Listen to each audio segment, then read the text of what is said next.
Hey, third grade friends, it's Mrs. Herbay. I just wanted to start by showing you this really cool book. It was written by Eloise Renouf, and it's called 20 Ways to Draw a Tree and 44 Other Nifty Things from Nature. And throughout the book, what she does is she challenges you to draw 20 trees. So here she has some examples, and here she has draw 20 mushrooms. So what I thought you could do is, because obviously you don't have this book, is if you want to grab your sketchbook and open up to an empty page, and based on the inspiration from the PowerPoint and maybe using some of her examples, I want you to think of some different ways that you could represent a tree.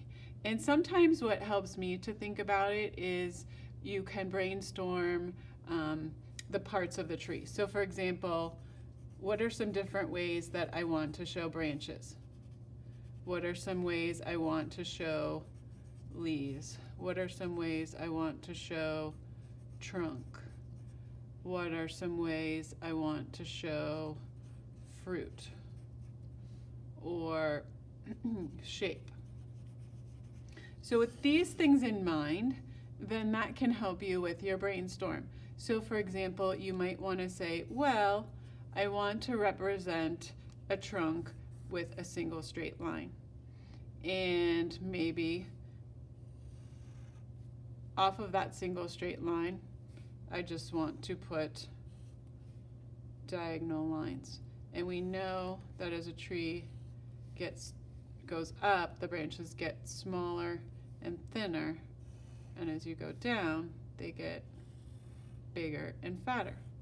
So maybe you just want the tree to be something like that. Maybe you know that trees are basically made up of Ys. So maybe you're just going to experiment with drawing Ys. Maybe you think about drawing a tree in the traditional sense, where it's like this, and then maybe you just do something like that. So there's all different ways that you can think about it. Maybe if you want to show that the tree has fruit on it, you put circles. So I want you in your sketchbook to just play around. These will not be, here's just another idea, what if these branches had leaves on them? So you're not representing the trees in a realistic way per se, but you're just finding ways to kind of creatively represent the tree. So once you have that brainstorm done, then what I'd like you to do is, in your packet, you have a black piece of paper, a gray piece of paper, a turquoise piece of paper, and then you have 8 rectangular pieces that were paper clipped to this. This paper you're not going to need for right now, so I just would encourage you to put that aside. But with the 8 colored pieces, what I would like you to do is to think about drawing different size ovals that we are going to use to create the top parts of our trees. So in some instances, you might want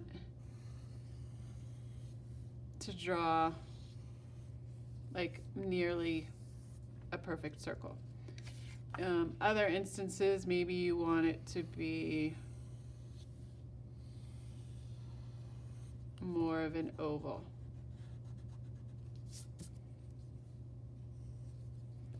Maybe you want it to be more where it's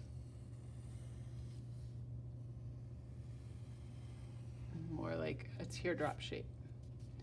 Maybe you want it just to be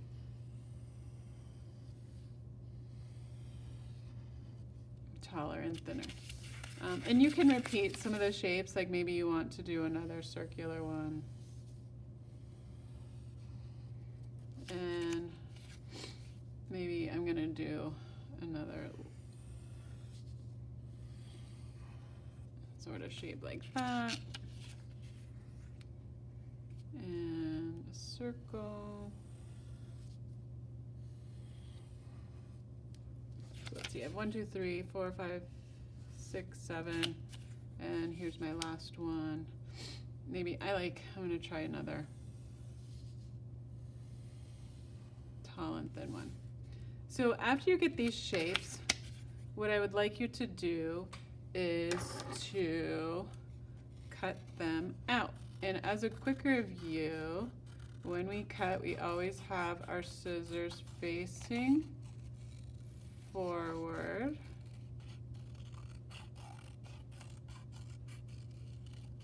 And the scissors never move, but we just turn our paper, and then that way we get a nice even, smooth edge. So my left hand is just sort of like the steering wheel, and my right hand just opens and closes with the scissors. So what I want you to do is go ahead, cut these, cut all the shapes that you drew out, and then I will explain the next step.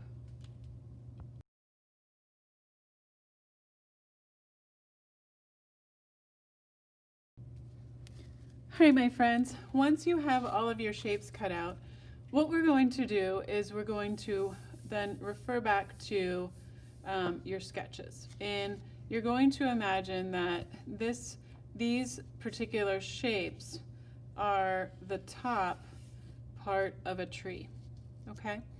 And so, for example, if I really liked how I had this part with the lines coming in the diagonal, and I liked the leaves like that, then what I could do is say, okay, I want to draw this design onto this shape. So first I would do it in pencil. So I'm going to draw that main part. The trunk part we'll be adding later. So the part that we're just worrying about is the part, the upper part of the tree that represents the leaves and the branches. So then I noticed that I have some diagonal lines here, and I have ones that are a little bit less, and then a little bit smaller. And then I was liking how I was putting the leaves, drawing the leaves like sort of like this. And so what I would do is I would go ahead and draw my particular design.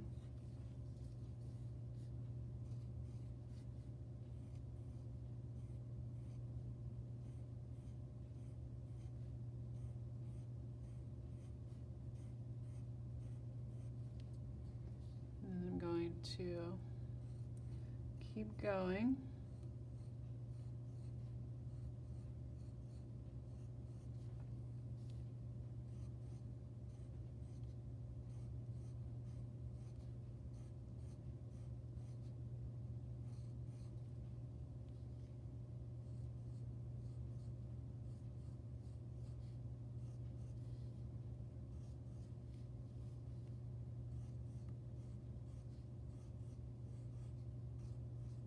Okay, and if I like this, then what I would do is I would take my Sharpie, and I don't know either whether you have a super thin one or a regular one, depending on the size of your lines, then you would go ahead and go back over your pencil lines with Sharpie. I probably,